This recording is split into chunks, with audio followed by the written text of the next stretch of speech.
Hello, everyone. Happy holidays. Welcome to the second episode of the 10 Days of Tiny Disc. This is December 22nd, and today we're going to be talking about the best looking games from 2017, and you're going to get a double feature for today's episode because we're going to start off by talking about artistic visionary, as in what game had the best looking design in terms of just how cool and creative it was, and the other half of this episode we're going to have the Crispiest game award, which is the game that just looks the best. It looks the most photorealistic. It looks like it's going for a real serious kind of look in its graphics.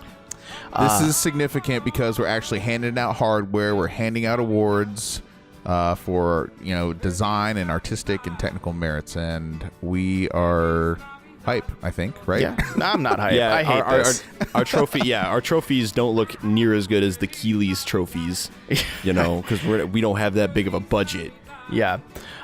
Just to recap, I'm Robert. I'm joined by Jack and Colin, and we're gonna kick things off with the Artistic Visionary Award. So, the nominees for this award are Nier, Automata, Persona 5, Cuphead, and lastly, Little Nightmares. Please be excited. So, let's start off by talking about why we nominated all of these games. I think we can kick things off by talking about Nier Automata, published by Square Enix, developed by Platinum Games. And again, this is for Artistic Visionary Award, like artistic design, right? Not necessarily like the most technical thing. Okay. Right. Cool. All right, we're good. Yeah, so Nier Automata, that game has a really cool design, a really cool world. It's this weird post-apocalyptic, 10,000 years in the future kind of a thing. Yeah, I feel like they just kind of threw a random number of years into the future, like on a whiteboard. They're like, okay, this is how many years. Just going to throw some numbers up here. That's how many years in the future we are. But no, man, it's a really cool game. It's very bleak. Like you said, post-apocalyptic. Not a lot of grays. A lot of, a very dark color scale going on in this game. A lot of very metallic things. A lot of stone. Very, very bleak. Not a whole lot of wildlife. That's not to say it isn't vibrant, though, at times, right? When you go into the forest, it looks really lush and green. When you go to the amusement park, it straight out of Disney World. I swear. I thought that they were like, we're just going to put Disney World in our game, and it looks great. And the fact that they have all these robots, and it feels like each one of them has their own kind of unique characteristic in a way, right? Because they're all, the whole point of the game is that they're developing feelings, and it kind of shows, through how they interact with you and how they're just designed and how they move around in the world. Like how, for example, all the robots at the amusement park, are clearly there to have fun. There are some clown robots. There are some, balloon holding robots. It's a pretty good time, I think. Huge variety in the environments. So everything you just said, and then if you remember as well, just the stark desolation of the desert area as well. It's like, whoa, you can actually feel like you're lost in a sandstorm, and you can discover lost cities in the desert. It's really a unique game. It plays with the color palette a lot, like you said. The amusement park is so different than the woods and so different than the lost city, and just the atmosphere overall. I just think the game direction was world class. They just did a great job at world building and making you feel immersed in that. And that's, I think, something that the first Nier did really well as well. And I don't want to spoil anything, but I do also want to say that the designs of the bosses in that game are spectacular in both how they attack you and how they look. You know what? This is our first award of the year, so I think it would be a good maybe blanket statement overall is spoilers are probably possible. As we go on through these awards, we have to talk, we have to deliberate about these games and weigh them against each other. So just kind of blanket statement overall for 10 Days Tiny Disc, there's going to be some mild spoilers here. We're not going to try and ruin the ending or anything of that to games, but we're going to have to talk about them. So that could happen. Absolutely. Let's talk about, or did you have anything? No, I still want to talk about Nier real quick. I don't want to move in too fast, but I love the weapon design. I love the combat design. I think those are strengths of the game. I love that you have that mag robot kind of floating behind you that shoots infinite number of bullets. It's really cool. I love how the weapons I love the animations, right, for the combat. The way like she swings her swords or whatever, just by kind of forcing, like using the force on them and stuff. It's pretty cool. Right? Yeah. The blades and her swords and the sledgehammers and all that, they just kind of like float behind her, right? And it just looks. It's just a slick ass game. The character design, I think, is very unique. I love how in the beginning of the game, how your perspective shifts, and you go through like 4 or 5 different shooting kind of mechanics. Like you can do like a dual stick shooter, you can do like a bullet hell shooter, you can do like a kind of behind the plane perspective, like Star Fox, right? And then you go into like a fighting game. It's just I don't know. I what can be said, that hasn't already been said about this game? Yeah, I can agree. That game uses the camera very well, in that it kind of changes the way the game plays. Like at 1 minute, it's a side-scrolling platformer. At the next, it's your normal, like, third-person character action, beat 'em up. And then it's all of a sudden, it's like Raiden, I thought I was playing a good-looking game in the beginning, and then I realized I was playing a very different type of game. When you get up to the satellite, or whatever that space station is, that's bunker. Like just a giant circle. Yeah, the bunker. I was like, oh yeah. I was like, man, this game is going for something way different that hasn't been done before, and I was really impressed with that part too. Absolutely. Let's take a look at our next nominee on the list, though. Let's talk about Persona 5. Now, this game, I think when we first talked about it, we were all just like, this game is oozing with style. This has style slapped all up in it, all inside it, around it, adjacent to it. Whoa. Yeah, am I wrong though? That game, like every moment, every frame of that game, every victory animation, every menu, every shop, every battle animation, every text speech bubble, everything is just so like cool to look at. It like they just made it stylish to a 10, and it's pretty freaking magnificent. Like, sure, it may not look the best, it's like an anime game, right? So you've got like 3D anime graphics, but the way it's all presented, the color scheme, the overlays, the vignettes, it looks great. It's so cool. It is. And that's what I appreciate about it. It's got style oozing out of every pore of this game. And what I really appreciate is there's just a sheer ridiculous amount of effort. No wonder this game took so long to come out, right? Like 8 years. Yeah. Jeez. This game took forever to come out, but they didn't cut corners anywhere design-wise with this game. I don't know for a fact they were working on it for 8 years, but it's just been 8 years since the last Persona. Yeah, that's true. Since Persona 4, right? And like, what an achievement to be such a marked upgrade from Persona 4. I think in every way, stylistically, graphically, especially in dungeon design. Oh yeah. Each dungeon is unique. Oh, yeah. Each dungeon has its own challenges. I mean, this game is a step up in so many ways from the predecessor. So it absolutely deserves, the prestigious honor of being nominated for the Tiny Discord.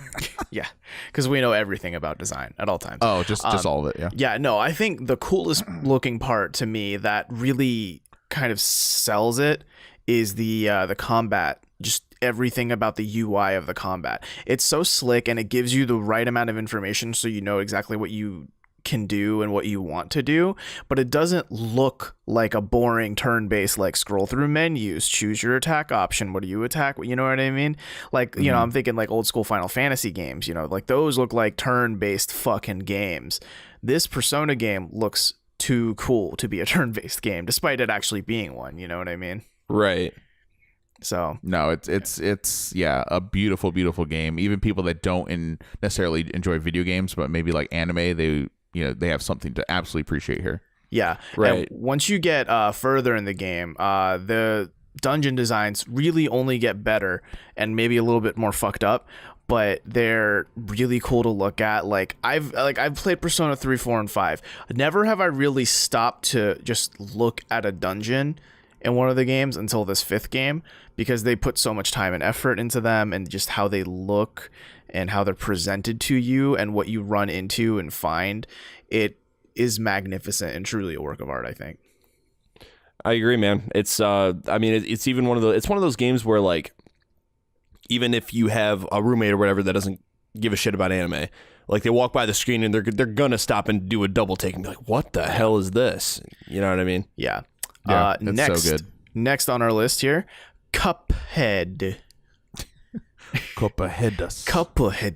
I haven't played this game. I've seen good video of the game. Jack, you are a resident Cuphead player. Do you want to kick this one off? Yeah. I mean, wow. when you first saw this game, when they first showed it, a couple years ago at E3 or something like that, some event, like no one really believed that we were looking at a game. We're like, wait a second, a game can look like this, like 1930s kind of vaudeville, old Disney style animation. It was just like, I don't know, a revelation to see a game actually like pull off this style and the lengths they went to recreate it. I mean, they hand drew every single frame of animation, and I mean, that's just in itself, like, that's why this game took so long to make. And they actually did what seems like the impossible, where they made a game that doesn't look like any other video game ever created, and it doesn't look like a video game, period. It doesn't at all. It looks like you're watching a TV show. And they absolutely nailed the style, the sound style, because the sound, plays into the artistic presentation as well. So they nailed the sound. They nailed the quartet singing. I mean, we'll talk about that later, I guess. But just from a looks perspective, like nothing before, has looked like this before. And it's just an absolute achievement. It's an absolute like milestone and lifting the bar up for what an indie game, can achieve and what they will be measured against in the future as well. So, absolutely needs to be nominated for this category. This is kind of what we're trying to award, is this kind of a unique achievement.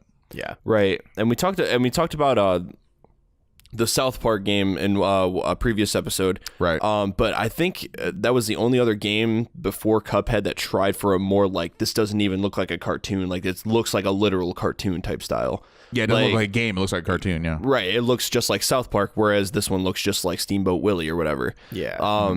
And I don't even know the first thing about what it takes to even go about making something like that. Like, how do you take a cartoon and make it like an actual playable video game? How does that work? I don't know, but it's incredible. That's all I know. It's incredible to look at. It's like everything from the animation to the freaking film grain, like that's overlaid on top of the screen. Like, it just nails the vibe that they're going for. I mean, to even think about, I'm sure maybe other people have thought like, oh, maybe we could do this. But when you think about the absolute labor, just the man hours it would take to create this game, that's where most people turn off. That, well, we can't invest that kind of time and money in this. But this is basically like a family business. MDHR, they have like 5-6 family members that run the business there. So so this is a passion project. They executed on it,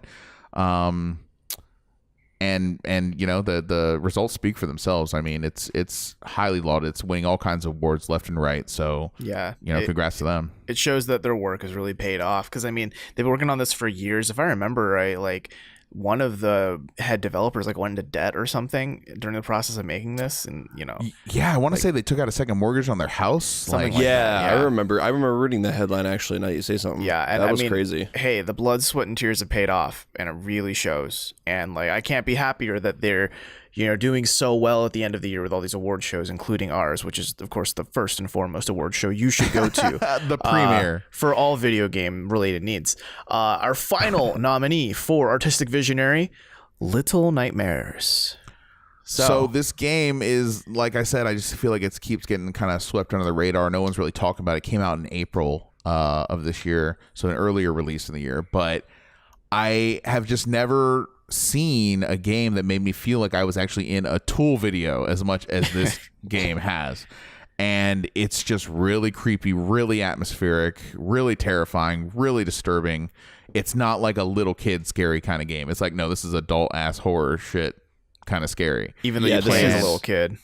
Right. Exactly. Right. But I'm saying this game is not for kids, is what I'm trying to say. No, it's called Little Nightmares, but it's got a big art style. It's it's basically take a Tim Burton type deal and just make it even more twisted.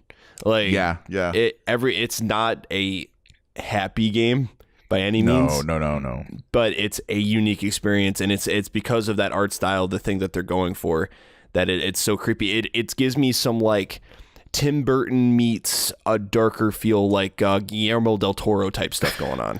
Yeah, it's got some. It definitely has Pan's Labyrinth type stuff. Yeah. Sorry to cut you off there. It definitely has its roots in Limbo and in Inside. Yeah. Oh yeah. I can definitely see some of that for some influence for sure, because it is, a indie walk left to right kind of game, puzzle based, right? So I just think that it was unique and was atmospheric, and I think it definitely deserves the nomination. For sure. But now that we've given all the nominees their time in the spotlight, we must remember, much like Braveheart, there can only be one. So this is the first award, so we should say kind of how we're going to do this. So we started with all these categories that were in here. We started with a pretty long list of games for every category. We whittled them down off the air to the finalists, the nominees. And we're going to kind of just do this Oscar style where, fuck it, there's not going to be like second or third place. There's just a winner, and then everyone else is tied for second, basically. Yep. So that's kind of the premise. The tiny award is going to be handed out to one of these games. And Nier Automata, I still don't know how to say that. Persona 5, Cuphead, Little Nightmares. Let's kind of break it down and deliberate, like, who is going to win the award for Best Artistic Visionary of 2017. So say the Tiny Disc podcast. What's tough, right, with like kind of determining this is that they're all, they're all very good, but they all go for something completely different. Totally. Right? Completely different. Like Persona 5 goes for like stylish UI, stylish everything you're looking at. Like, it's never a boring frame to stare at on your TV. Nier goes for this really cool world that's a very varied world with great vibrant colors. Cuphead, avant-garde comes to mind when I think of Nier. Cuphead goes for what if Steamboat Willie was a video game? And then Little Nightmares is, as we've said, a Tim Burton-y kind of, like scary game that plays a lot with like light and darkness, really weird, creepy designs of characters. That long arm dude, fuck that. Fuck it. It was kind of fucked. Yeah. So I don't know. It's hard to like really say which one's best when they all go for like different corners of the square. You know what I mean? It's just going to be like, what do the three of us like the best, I guess. Yeah. In this day and time. I'll be the first to step forward and present an argument. The claws are coming out. Here we go. Yep. I'm going to argue Cuphead. And here's why. Should get it. You're arguing for the winner? Yes. Cuphead should win. And the reason why is because like we talked about, no other game has ever gone for something quite like this. Because even back to when I was talking about the South Park game, the thing about South Park now is South Park was all digital to begin with anyway.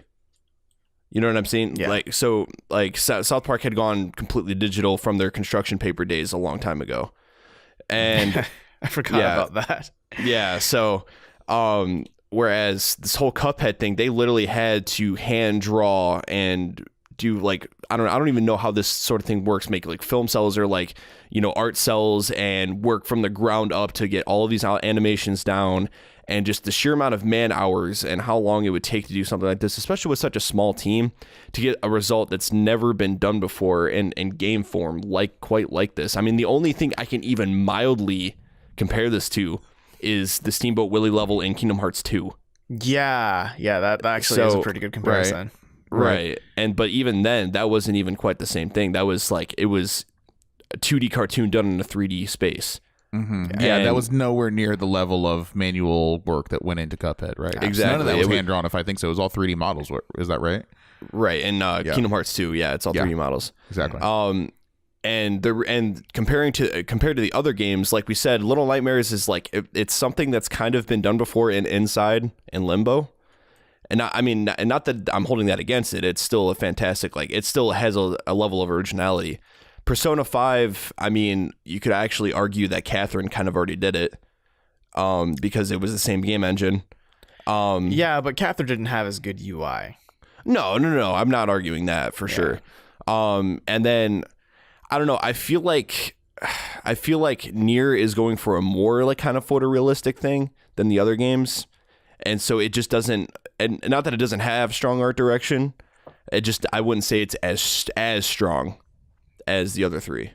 No, very well said. I really generally agree with everything you said about Cuphead. I nominated it for this category. I thought that it was one of the most beautiful looking games I've ever seen, and it's just like so surprising that they actually pulled this off, and they put the manual labor, manual time, and just hours upon hours of hand drawing the animation. Every single frame is hand drawn and animated, and it's just like, wow. I remember like a couple years ago when they did debut this game, it's just like I couldn't even believe it was real. And I think that this is a category that like really, this game shines and is a strong favorite for me personally. To talk about Little Nightmares, I think it's a great looking game. I think it's very atmospheric, but I don't know if I could say that it would win this category with these heavy hitters in here. What do you guys think? Probably not. No. It's strong. I'm glad it's nominated. I just don't know if I could see it winning over these games. Nier Automata, I mean, what else can I say about it? It's an absolutely beautiful, gorgeous, unique game. It takes the world that was developed in the first Nier and completely just turns everything to 11. It is a fantastic looking game. I love the art style. I love the atmosphere. I love the variance in the setting, and just overall package. It's totally there. Yeah, I think something against Nier for me though is that it kind of doesn't necessarily look like every other game. I mean, it'd be easy to pick out that game, right? But like when you put it next to say Bayonetta, right, or like God of War, it still kind of plays similar. Like you're going through similar motions, right? And for me, that's kind of like is it as unique as we think it is? I mean, yes, the world is designed uniquely, but I feel like it's kind of just everything. The way it's done is like cool, but it has been done before. Yeah, I know I already argued strongly for Cuphead, but I would just like to give a shout out to like I really liked the UI design. I remember really liking the UI design in Nier. And how like I was like it was really dark and like kind of gray brownish kind of thing going on, if I recall right. But like the way that it kind of just implemented that as like kind of like a narrative device as well was really cool. Yeah, like the fact you can unequip or equip chips that show your HP or like or different aspects of your HUD. You can just get rid of them. Right, exactly. It's unique, like it's very unique, and I don't think anything like that has been done before from a gameplay design perspective. Yeah. But in terms of artistic design, yeah, I agree with what Robert's saying here. Now, my thought on the last nominee, Persona 5, is like, yeah, it actually, is probably the greatest looking anime style video game ever made. It takes everything that Persona 4 did, makes it look way prettier, way more stylized. Just everything is just blown out. It is a fantastic looking game, which is why it's nominated. But my thought on it, when I look back at the hours I spent, is that, yeah, it's a great looking anime game, probably the best, but there's so much anime in this world, it kind of diminishes the punch because it just looks like a great anime that happens to be a video game as well. Also, like the setting, like, yeah, Tokyo looks great. Your town, your village, everything, the area, it looks fantastic for sure. But it is just, I hate to say it like that, but it is another anime game. So, like you said, Colin, like it maybe isn't as wholly unique, as maybe some of the other games in this category is. So I don't know if I could give it the nod there. So I do kind of want to make a small fight for Persona here. I do think the later dungeons, like if you guys had played through the later dungeons, you'd probably hold it in higher regard because the direction that they go in the future dungeons are really great, and it kind of it always surprises you. That feeling you got when you first walked into the castle dungeon and you were like, whoa, they're doing whoa, this is cool. You get that same feeling with every new dungeon you walk into, and if not a better feeling. I'm sure it is. I'm sure it does look awesome. I'm looking forward to getting there, at some point in time, whenever I have 80 hours to spend doing anything. Right. But again, it still hangs its hat, on the anime hook. It's anime, and there are fantastic animes happening by the dozens every week in Japan, which is, like I said, just you can't help but diminish like it. Like put it this way, if there were 4 or 5 games that looked like Cuphead this year, like would we care that much, Right. But I think we care because it's like so unique. Yeah, and that's why I'm throwing my hat on Cuphead. Oh, so all three of us are agreeing? Oh, okay. I think so. I think we're all in agreement. I will say Persona 5 is definitely my runner-up. Like, if there had to be one. I'm torn between Persona 5 and Nier Automata. I really love the style of Nier. I think it literally is like, what can we do that is so different than anything before? Like, just the fact that it's a bullet hell third-person action adventure. Like, you know what I mean? I love that originality of it. So it's close for me between those two. Thank goodness I don't have to pick one. We just have to pick a winner. Right, yeah. But, I have to acknowledge, like, Persona 5, everything in the game, I swear to God, has an animation to it. Everything. Like, everything is animated in that game. It's a gorgeous game. Yeah, just the amount of they just put a ridiculous amount of time into the UI alone, and I appreciate that. So I'll do the Persona up again. I'll do the drum roll. Colin, do you want to do the honors? So of announcing Tiny Disc Award for Artistic Visionary goes to Cuphead. Yeah, Cuphead. Congrats to Cuphead. That sounded like fapping, my dude. The first recipient of the official the Tiny Disc Podcast Award. Yes, indeed. Congratulations to Cuphead. But this episode's not over. We got a whole nother thing to deliberate. We are going to talk about the Crispiest game of 2017. The Crispiest game is the most technically designed game that came out this year. And the nominees are Destiny 2, Horizon Zero Dawn, Star Wars Battlefront 2, and Forza Motorsport 7. The most retina-searing, cornea-obliterating graphics on a technical level. These are the prettiest looking games. They look so real. The most GPU intensive. You better upgrade and buy a $9,000 graphics card if you hope to play these games. This is what we're awarding. And I love the fact, I should say, gentlemen, I love the fact that we're doing a two-pronged approach to art style, because I just think it's important, because there's achievements all around and they need to be celebrated. So absolutely, that's awesome. Right. And as it should be. I mean, there's always those games that are going to go for photorealism, and there's always going to be those games that go for style. Just crazy art style kind of thing. I have a feeling that of the three of us, we have played some Destiny 2 a little bit, the three of us together. I have a feeling that I'm going to be the biggest champion of this game. Yeah. Maybe. Like, so I should. All right. So let me just talk about Destiny 2 real quick. It absolutely is, to my surprise, one of the best running and looking games on PC, period. That is the way to play. Yes, PS4 looks good. Xbox One is Xbox One. But it looks and runs so well in 21:9. I'm getting 100 frames a second. The skyboxes, I just really think the game is beautiful from a technical point of view. Obviously, we're not talking about gameplay here, but I just think they've really put their all into it, and it's one of the best looking games to come out of Bungie in a long time, man, because Bungie is not necessarily known for like fantastic graphics. Like, yes, Halo ran really well, but no one, I think, would say like, oh, the graphics in Halo 1 and Halo 2 are so good. Halo 2 looks really good. It looks for the time. At Even the time, if you pop it it in nowadays. Incredible. Yeah, if you pop it in nowadays, it's like, this is pretty damn good looking considering when it came out. Fair enough. For the time now, Destiny 2 does look incredible. Destiny 2 looks very, very, very good, which is why it's nominated. Pretty good. So that's what I'll say about that. Does anyone else want to take? Yeah, I can talk about our next nominee, Horizon Zero Dawn, made by Guerrilla Games. Those guys who made really bad Killzone games.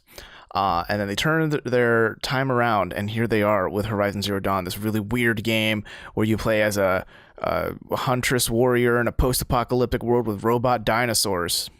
Right? I mean, who wants that? Everyone. Me. Exactly. Yeah, exactly. And it's so cool. And just the way everything is designed, the way the world looks, it does go for a photorealistic approach. And like seeing those dinosaurs, seeing the tall necks, those really tall things you climb up to, like basically the towers from Far Cry games, those things are so daunting to see in that game. It kind of makes me wonder, like, or wish that they had a VR version of Horizon Zero Dawn just so I could see that, like, as if I were really standing there. It's like a Jurassic Park scene where they run into the Brontosaurus, right?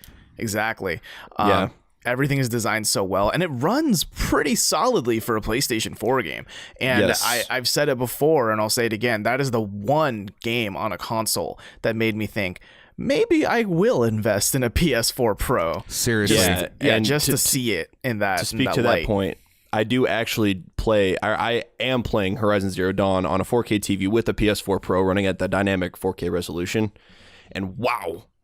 Is that game? It just like you can see like the individual fibers of like the carbon fiber on the robot creatures.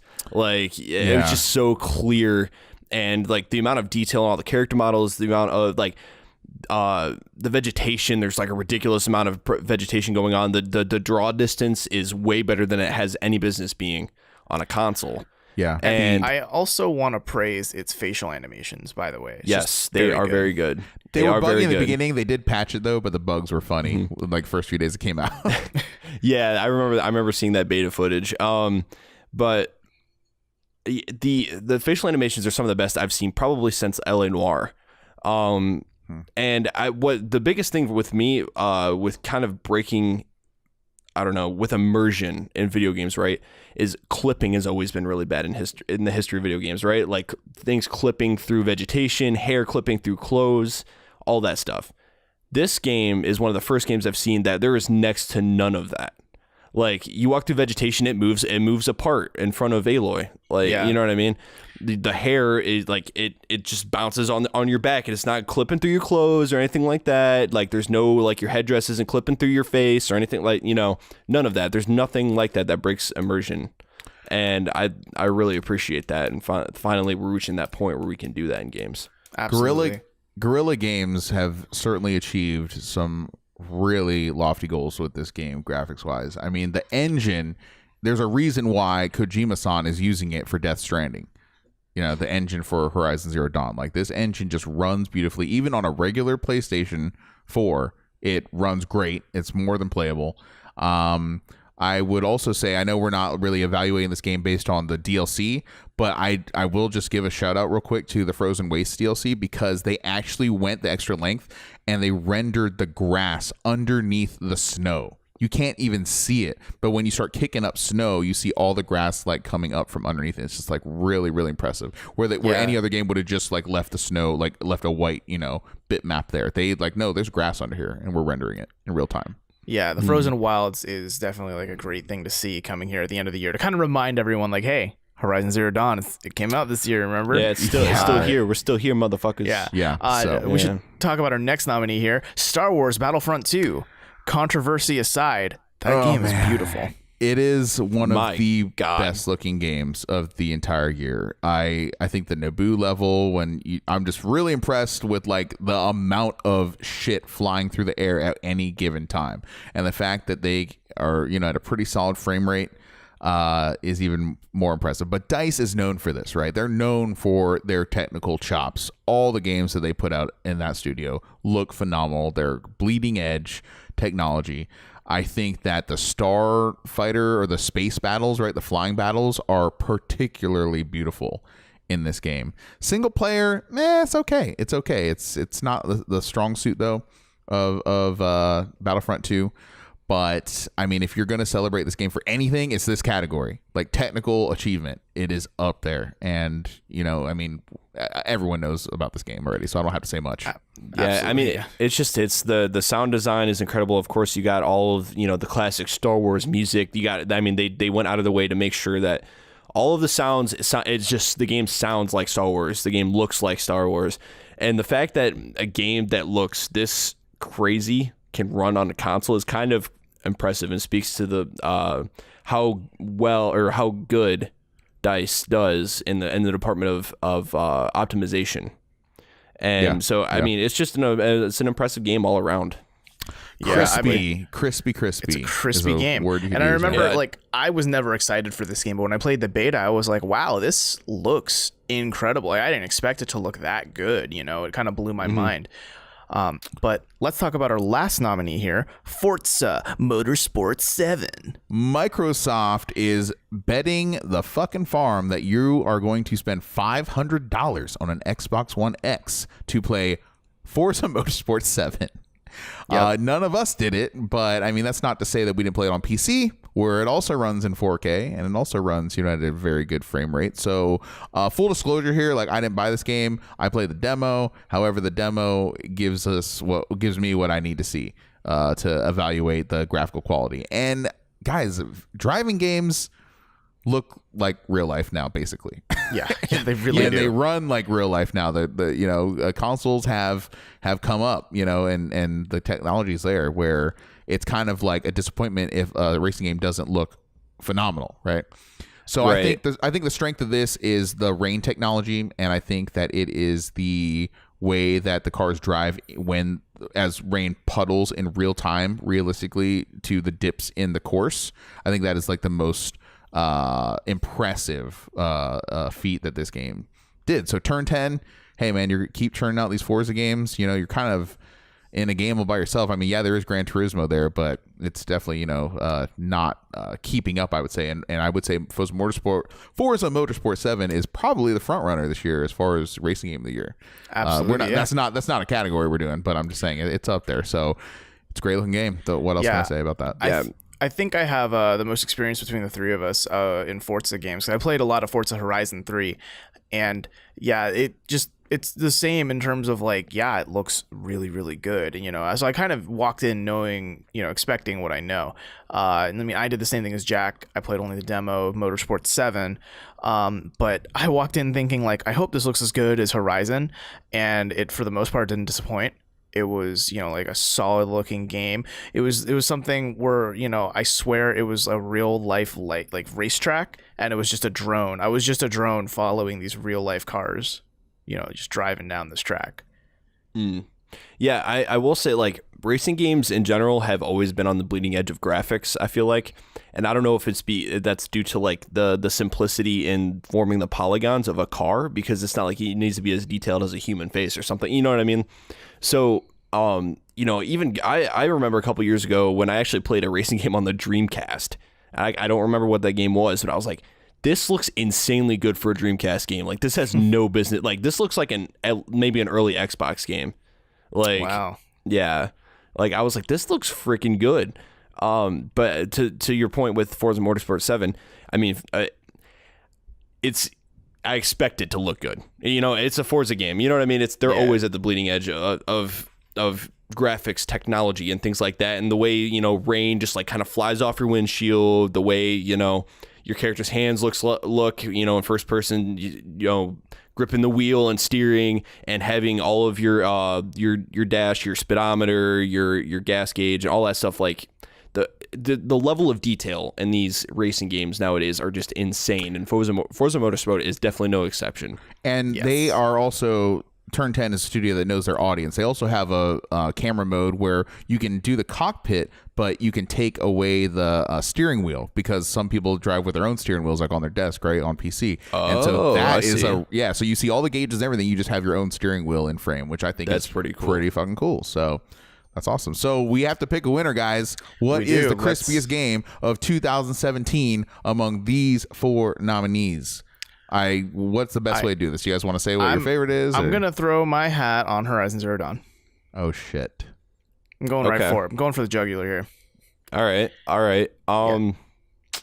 Okay, so Horizon Zero Dawn would be my first instinct, but here's the thing. Like, it looks really, really, really impressive. Like, the lighting, the graphics, the way, like I said, no clipping, things like that.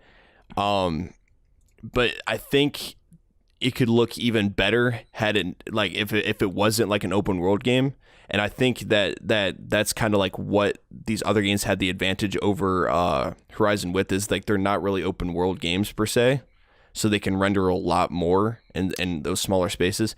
And not to take away anything from Horizon, because it is a very impressive game, but I think I would have to put my hat on Battlefront 2. Whoa. Yeah, because the level of definition and the textures in that game, and the sound design, like, you feel like you're in Star Wars, regardless of the microtransactions that may take you out of it.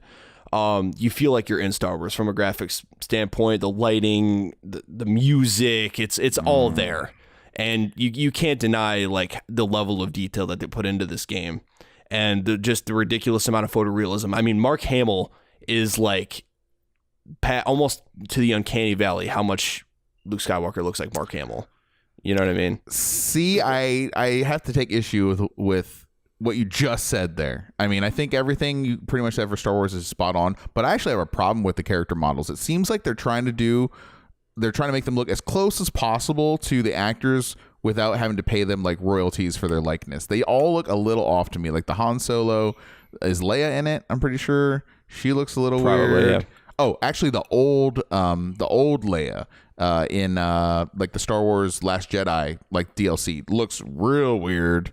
So to me, I'm not like in love with the character models in Star Wars Battlefront 2. That being said, to me, it absolutely is a powerhouse, you know, as far as looks wise. I think we can all agree that Forza Motorsport 7 is probably one of the best looking racing games of all time. However, it's kind of like the Persona thing for me with last category, where like, well, there's a bunch of those. There's a bunch of racing games that have come up and look great. So this just doesn't really move the needle that much. Right, you know? and racing games don't really surprise me anymore. You know what I mean? It's exactly like, it's a racing game. Yeah. Of course it's going to look good. You know what I mean? Exactly, yeah, what I'm saying. So I'd say that's probably eliminated. It's hard for me, though, to deny that Destiny 2, when I booted it up on my computer in 21:9 and it was running at ultra settings at 100 frames a second, it's hard for me to deny and be like, this looks fucking great. You know, so I cannot ignore that. It's going to be difficult for me, but... So I've got two arguments to make here.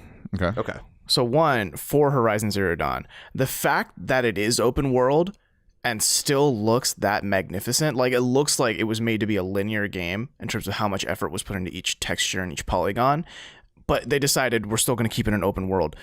It looks magnificent for it. Like I was blown away with how much I enjoyed looking at everything in that open world, to be honest with you.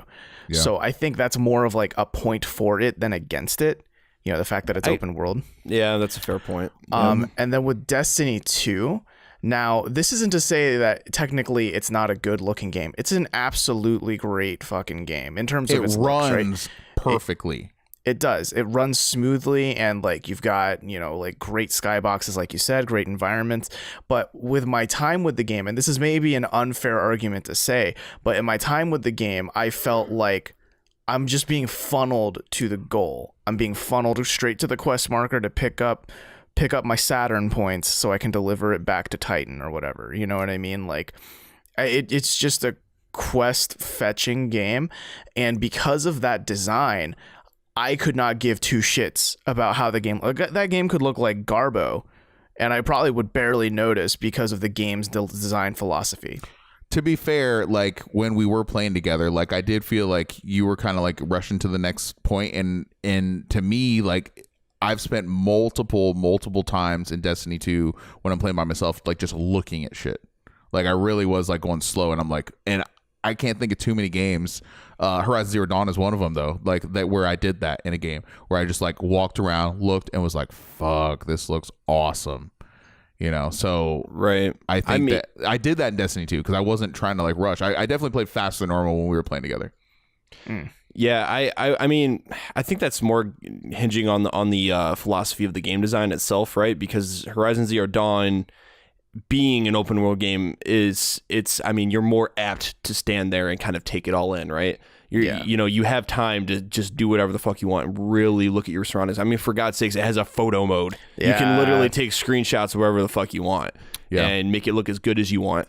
And I guess I don't know how much of an argument that is against the other ones, because I mean, the other games, I mean, Forza Motorsport's a racing game. You're just literally going 200 miles an hour past everything you're fucking looking at, aside from the car that you're driving. You know what I mean? Yeah. So it's not like you can sit there and take in the environments that they designed, which for the most part look really good from the gameplay that I'd seen. Mm-hmm.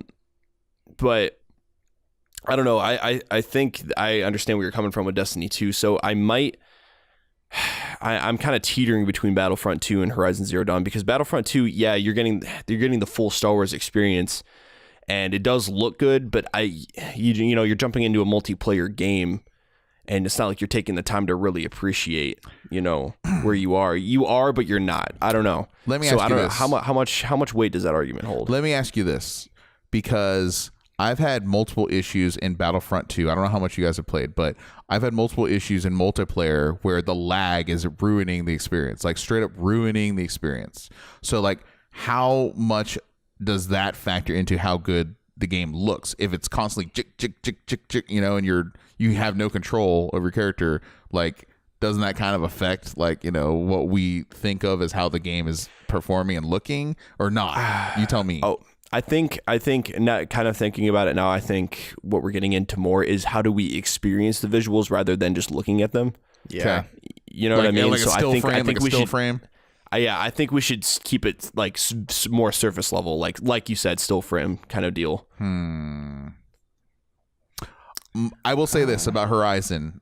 So like I said about Destiny 2, multiple times I would just stop and stare. Like that song. And stare. No, we don't. Copyright. We don't. Yeah, we don't own that. But with Horizon Zero Dawn, I've had multiple non-gamers at work be like, "Whoa, what is that? I want to buy a PlayStation 4 to play that game." And I would tell them about like, "Whoa, you're into this?" And they're like, "Well, I'm not into video games, but look at this. Like, this looks awesome." You know, I've had multiple people tell me that. And then also, I have myself like fought and been like, Jack, do not buy a fucking PS4 Pro. Like, don't do it. You already have a PS4. This game looks good on that. But I'm myself like, oh, get the Pro, get the 4K TV. Like, this game is the reason to do that. Just drop $1,000 for this game. I've done that multiple times. I've talked myself off the ledge, but I've had to do it multiple times. So that, I think, says something about that game. Are you guys? Let me ask you this real quick. Are you guys really prepared, both of you, to just say Destiny 2 is out of the running? Are you really prepared for that? For me, it's between Destiny 2 and Horizon for sure.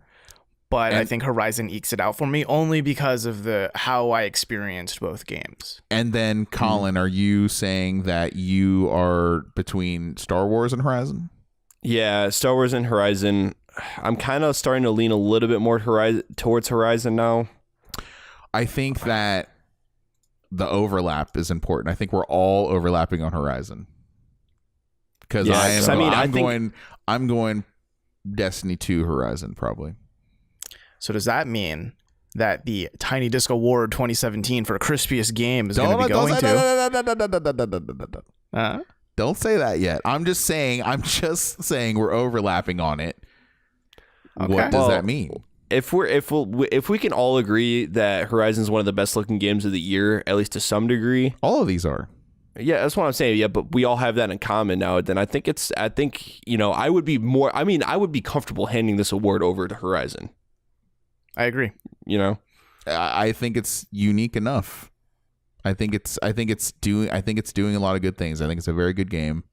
I think that it got me to almost buy a PlayStation 4 so many times. And make no mistake, when I do ever upgrade to whatever the PlayStation Pro X is or whatever in 2018, Horizon Zero Dawn will be one of probably the first game I boot up with a 4K TV. Fair enough, right? Like, oh yeah, for sure. Yeah, even after beating it, like, I just want to see what it looks like. So maybe that's it, guys. That's probably it. So does that mean the Tiny Disc Award 2017 for Crispiest game, best looking technical game, it's going to Guerrilla Games' Horizon Zero Dawn? Yay! Congrats, guys! Yeah. You deserve it. Yep, it's a great game. Can't wait to see Death Stranding running in that freaking engine. I tell you what, it's gonna be awesome. I can't wait for the photo mode, so I can take all the pictures of the thumbs up fetus. That's all I want. Right, the thumbs up fetus and the weird oil monsters and all that good stuff. Man. Norman Reedus and his thumbs up fetus. Right. All right. sounds like a jam band. It really does. That does it for us for this episode of the 10 Days of Tiny Disc. Tune in tomorrow where we talk about what game had the best soundtrack of the year. But until then, we'll see you guys later. Feliz Navidad. Yep, now you guys know what you want under your Christmas tree this year.